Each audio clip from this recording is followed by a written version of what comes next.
Hey, this is Renee Wooten. I'm going to be demonstrating Newton's second law of motion with an experiment called same speed. Alright, so what we're going to be demonstrating is free fall, which shows that gravity pulls things down at the same time, at the same speed, as long as there's no air resistance. And of course these are two different weights, so I'm going to drop them at the same time, at the same height, and see what happens. Watch what happens.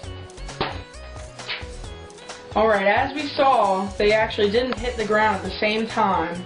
And the reason they didn't hit the ground at the same time is because the paper is lighter, even though they're the same shape and everything. The book is able to push against the air resistance. So air resistance actually is the reason why the paper actually fluttered to the ground instead of actually hit the ground at the same time as the book according to Newton's law.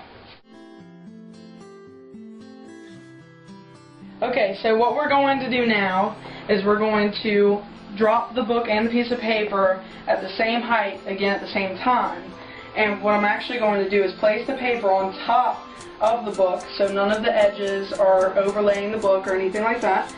Watch what happens.